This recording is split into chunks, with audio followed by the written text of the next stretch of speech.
For decades, Gene Simmons commanded the stage, a fire-breathing demon in leather, an undisputed icon of rock and roll.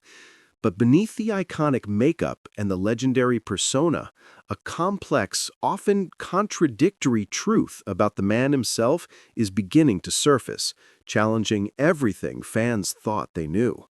Recent revelations paint a picture not just of a rock star, but of a calculated businessman and a deeply flawed individual.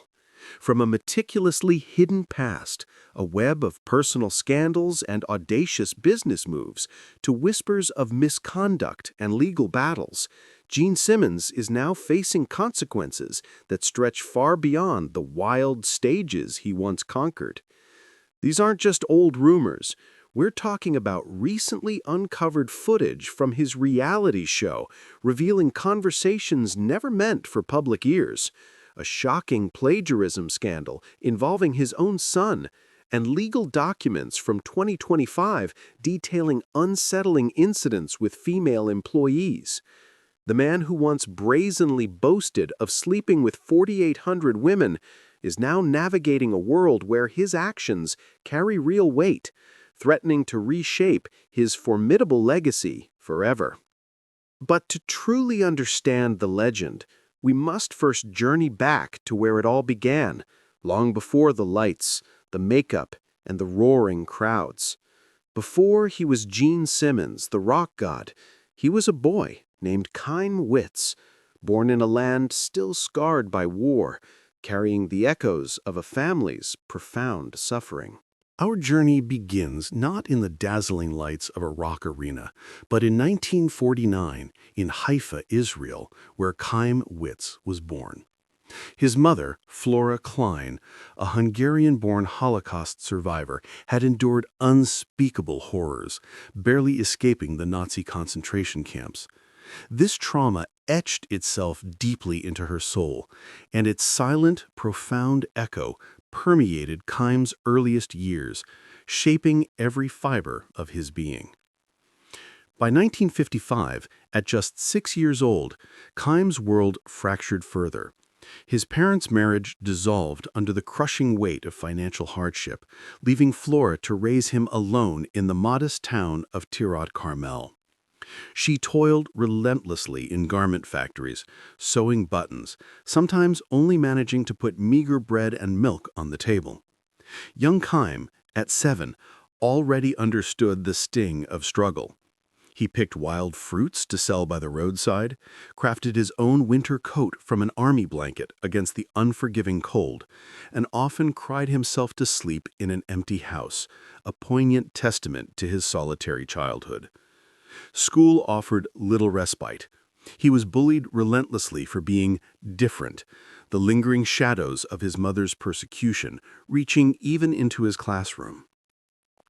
Yet amidst this stark reality, a vibrant new world opened through the vibrant pages of American comic books. Spider-Man and Superman became his sanctuary, a thrilling escape from his harsh daily life. Though he couldn't yet read English, his determined spirit, already fluent in Hebrew, Hungarian, and Turkish, drove him to decipher the language. These heroic tales, set in a world still mending its wounds, offered a beacon of hope, something tangible to grasp onto when everything else felt scarce. Flora, often silent about her past, carried the immense burden of having been forced into labor by the Nazis at 14. Her quiet tears and fierce protectiveness instilled in Kaim an unyielding resolve, a deep need to be strong, to never break. This fierce drive would define his future. In 1957, Flora made a life-altering decision. With almost nothing to their names, she and 8-year-old Kaim left Israel for the bewildering expanse of Queens, New York. His father remained behind, a ghost of a memory Kaim would never encounter again. Arriving in this strange new land, Kaim embraced a new identity, becoming first Eugene Klein, then in 1959, officially Gene Klein, a nod to cowboy heroes like Gene Autry. He was determined to be American. Flush toilets and TV dinners were marvels, but assimilation was a constant battle. Flora worked grueling 15-hour shifts in Brooklyn factories, leaving Gene to navigate a strange world largely on his own. Initially teased for his accent, he transformed every insult into fuel, devouring TV shows and comics to master English, igniting his burgeoning obsession with pop culture. The Ed Sullivan Show became his window into a different life. On February 9, 1964, when the Beatles stormed the stage, a powerful fire ignited within him. He craved that spotlight, that fame, that intoxicating feeling of being someone, a stark contrast to the boy who still felt like nothing inside. He even mimicked their British accents, not just to fit in, but to charm, discovering a nascent power. Throughout the 1960s, Gene took any job he could find, from butcher shops to delis, earning just over $1 an hour. But every cent was saved, a meticulously built shield against the poverty that haunted his past. He observed older men lose themselves in alcohol, choosing instead to stay sharp, sober, and focused, recognizing the undeniable advantage of clarity in a world often blurred by excess. He picked up a guitar, relentlessly practicing, forming small bands, meticulously building his future. In 1968, he enrolled at Sullivan County Community College, earning an associate's degree in education by 1970, even teaching 6th grade in Spanish Harlem. Yet his classroom walls couldn't contain his immense ambition. His true calling lay elsewhere, a path he would soon forge with a kindred spirit named Paul Stanley. Gene's heart wasn't truly in the classroom. It yearned for something bolder, louder, something that could erupt from deep within him. It was a yearning he found echoed in Paul Stanley, and together, in 1970, they forged a band called Wicked Lester. Their sound, a curious blend of folk and rock, was a reflection of New York City's unpredictable music scene. By October 1972, they had poured their souls into a full album, recorded at the legendary Electric Lady Studios, hoping it would be their breakthrough. But the dream shattered. Epic Records A&R director, Don Ellis, utterly detested it, branding the sound too messy and too strange for radio. He shelved it forever. The rejection was a brutal blow, a stark reminder of past failures, forcing Gene and Paul to dismantle Wicked Lester. Years later, after achieving global fame, they would pay a staggering $138,000 to buy back those original tapes, determined to bury the old sound that threatened to tarnish their carefully constructed, hard-edged image. This painful failure, however, was merely the crucible for something far grander. By January 1973, Gene and Paul had shed all compromise. They sought not just musicians, but kindred spirits. A Rolling Stone ad led them to Peter Criss, a seasoned drummer with a raw edge. Then, a serendipitous ad in the Village Voice unveiled Ace Frehley, whose cosmic flair completed their quartet. Together, these four men birthed an entity unlike anything the music world had ever seen: Kiss. This wouldn't just be another rock band, it would be a complete immersion, an audacious spectacle of makeup, fire, and fantasy, drawing inspiration from Alice Cooper's shock rock and the New York Dolls' glam theatrics. They were not merely playing music, they were creating an experience.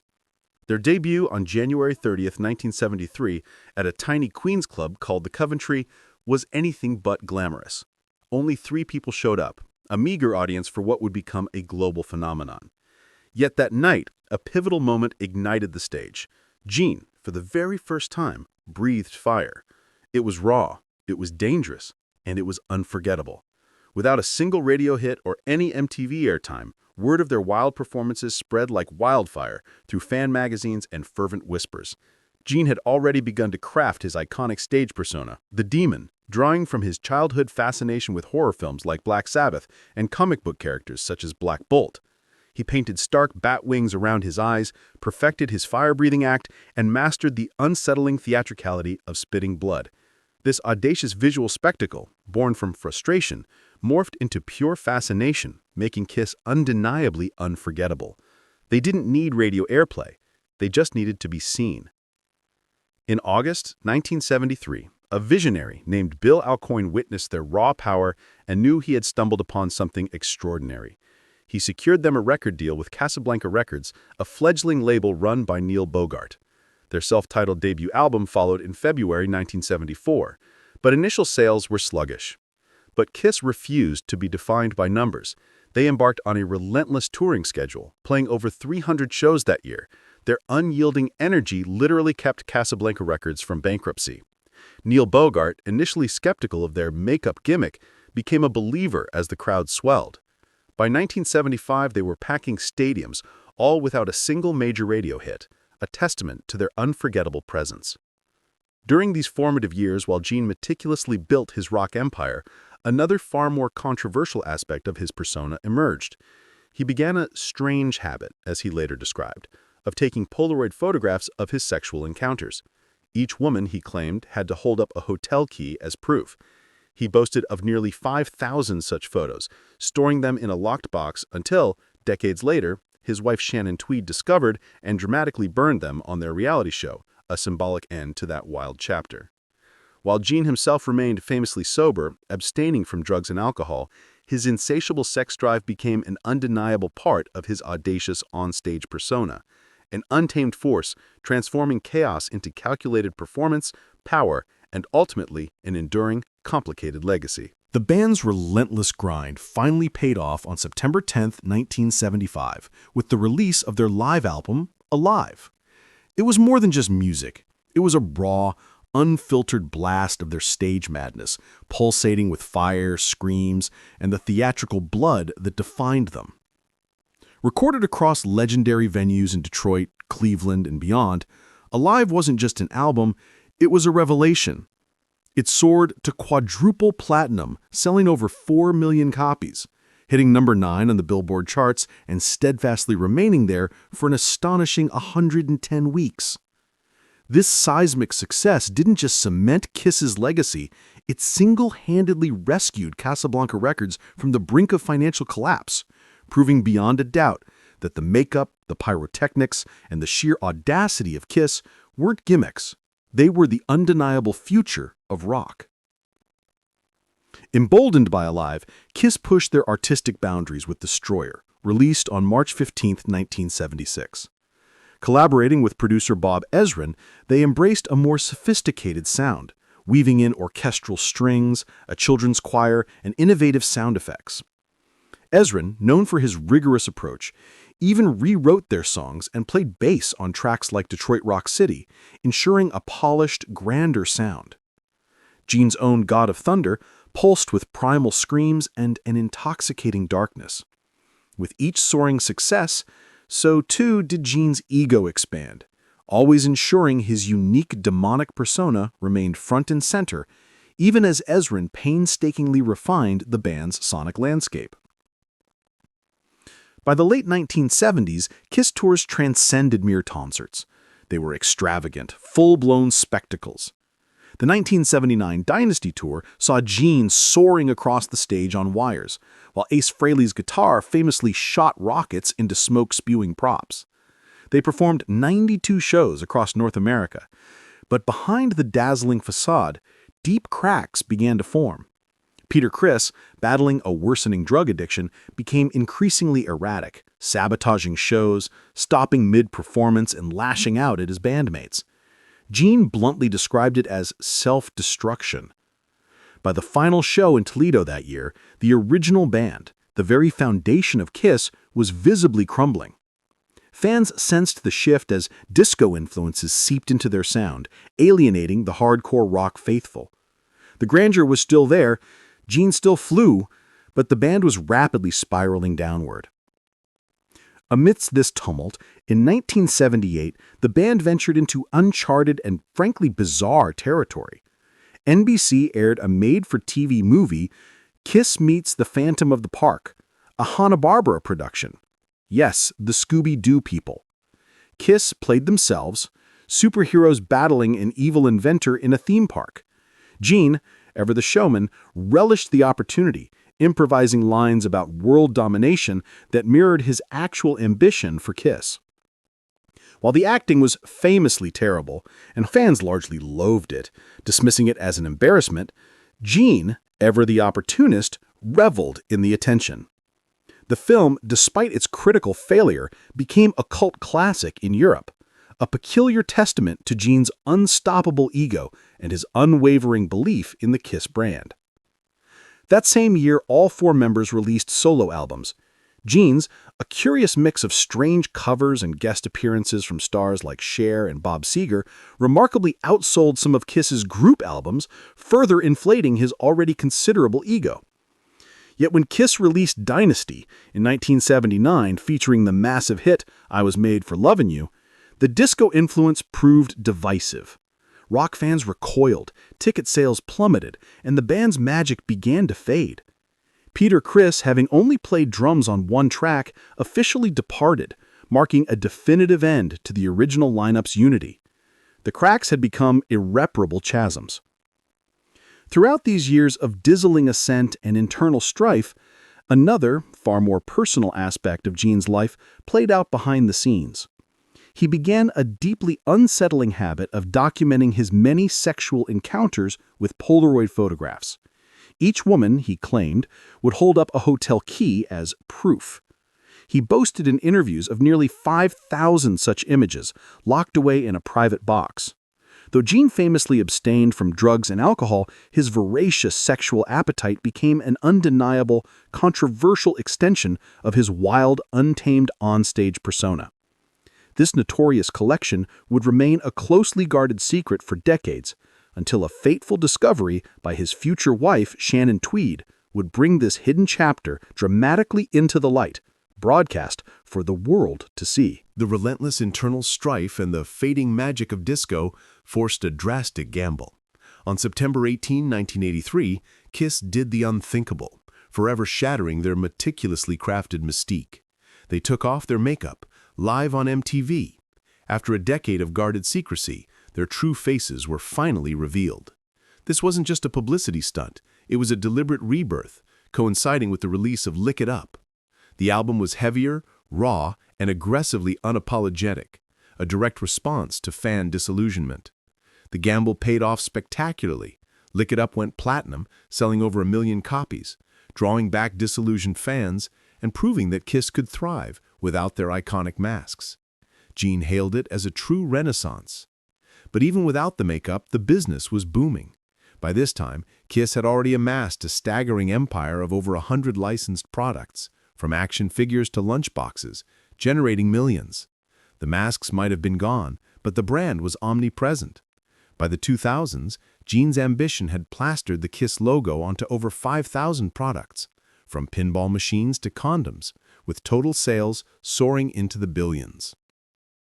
Gene, ever the multifaceted opportunist, briefly stepped away from music in 1984 to delve into Hollywood, playing the chilling villain Luther in the sci-fi thriller Runaway. His experience as the demon undoubtedly informed his dramatic portrayal of a mad scientist deploying killer robots. Meanwhile, back in the band, a significant change had occurred. Peter Criss, whose addiction spiraled out of control, was finally fired in 1980, a necessary amputation as Gene described it. Eric Carr, known as the Fox, stepped in, bringing fresh energy. The band continued to evolve, and in 1989, they released Hot in the Shade, featuring the ballad Forever. This track, a surprising romantic departure, became their biggest hit of the no-makeup era, reaching number 8 on the Billboard Hot 100, selling over 500,000 copies, and momentarily confusing fans with its softer sound. Yet behind the scenes, Gene's notorious womanizing continued to cause friction, disrupting band sessions and drawing him away from rehearsals, nearly tearing the fragile piece apart. In his 2001 autobiography, Kiss and Makeup, Gene Simmons laid bare the most controversial aspect of his personal life, claiming to have slept with over 4,800 women during his time in the band. Among the wildest tales was his tangled love triangle from the late 70s. He was dating the legendary Cher, only to find himself falling in love with her best friend, Diana Ross. What began as a simple Christmas shopping trip morphed into a scandalous affair, leaving Cher unforgiving and becoming one of rock history's most infamous betrayals splashed across the pages of People magazine. While Gene remained friends with both women, the emotional scars ran deep. Then came an unexpected twist. In 1996, the original members of Kiss reunited, complete with their iconic makeup. The world went wild. Their reunion tour was a colossal success, playing 92 shows in 75 cities, selling 1.2 million tickets, and grossing a staggering $143 million. But beneath the celebratory roar, old wounds festered. Ace Frehley and Peter Criss felt shortchanged, receiving flat rates, while Gene and Paul reaped larger profits, leading to lawsuits and reigniting deep-seated tensions. The triumph was real, but so was the underlying discord. From 2006 to 2012, Gene allowed cameras into his notoriously private world for the reality show Gene Simmons Family Jewels. This unprecedented access gave fans a glimpse into his home life with his longtime partner Shannon Tweed and their children, Nick and Sophie. The show, A&E's second biggest hit, paradoxically softened Gene's image, presenting a more family-focused man, though it largely omitted his wild past. The illusion of domestic bliss was challenged, however, by the 2008 emergence of a sex tape featuring Gene with another woman, which he swiftly countered with legal action. But the ultimate shock came in 2011. After 28 years of adamantly resisting marriage, Gene finally proposed to Shannon. Their reality show didn't shy away from their relationship's raw, often tumultuous reality. The breaking point arrived dramatically when Shannon discovered Gene's infamous collection of Polaroid photographs documenting his numerous conquests. In a powerful act of defiance and heartbreak, she burned them live on air during their show, a symbolic end to that wild, unchecked chapter of his life. This painful confrontation forced Gene to finally open up. In therapy sessions documented by the show, he admitted his profound fear of commitment stemmed from the instability and abandonment of his childhood, a fear he had masked behind bravado for decades. His unexpected proposal in Belize, captured on film, was a testament to a shift, however reluctant, in the rock god's armor. Yet even as his personal life stabilized, Gene's business acumen continued to spark controversy. In 2017, he attempted to trademark the iconic devil horns hand gesture, claiming he invented it in 1974. The backlash was immediate and fierce, as metal fans and critics pointed out that figures like John Lennon and Ronnie James Dio had used it long before Kiss. Gene swiftly dropped the claim, but the incident highlighted his relentless pursuit of control and profit. Trouble also followed him into legal battles. In 2010, ESPN makeup artist Victoria Jackson sued him for alleged inappropriate behavior during a SportsCenter appearance, which he denied, blaming his metal codpiece. The case settled, but other allegations of groping from female employees at his Rock and Brews restaurants in 2016 and 2017 followed, also quietly resolved. These incidents, despite his denials, hinted at a troubling pattern. Despite the controversies, Gene's financial empire continued to flourish. By 2015, his net worth surpassed $400 million, fueled by merchandise, over 100 million albums sold, and relentless touring. In 2012, he and Paul Stanley launched Rock and Brews, a successful restaurant chain, and he ventured into unique projects like The Vault, a $2,000 compilation of rare recordings. He even became chief evangelist officer for a cannabis company in 2018. His solo tour dates in 2025 were still commanding six-figure sums per show, proving his enduring appeal even without the full Kiss spectacle. Even as his professional empire soared and his personal life seemingly found an anchor, the layers of Gene Simmons continued to peel back, revealing deeper vulnerabilities and fresh controversies. In 2018, the tough guy facade that had defined him for decades finally cracked when his mother, Flora Klein, passed away at the age of 93. A survivor of the Holocaust who had endured unimaginable horrors, losing her own mother in a gas chamber, Flora was Gene's moral compass. Her death profoundly shook him. On Instagram, he poured out his grief, calling her my only friend and urging everyone to cherish their mothers.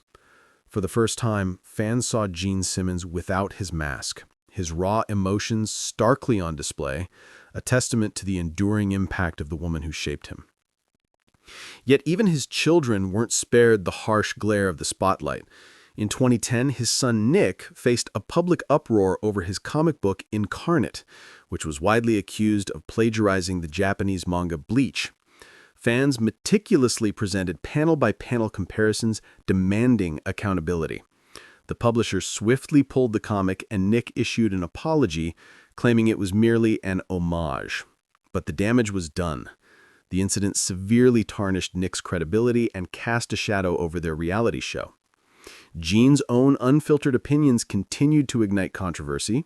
In 2024, during a guest appearance on Dancing with the Stars, his comments about the female dancers were widely labeled creepy. Instead of critiquing their performances, he fixated on their appearance, remarking on Chandler Kinney fogging up his glasses.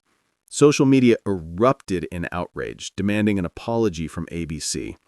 Gene, however, remained unapologetic, standing by every word in subsequent interviews. The following year, in April 2025, he unveiled the ultimate Gene Simmons experience, a fan package costing nearly $12,500, excluding the concert ticket.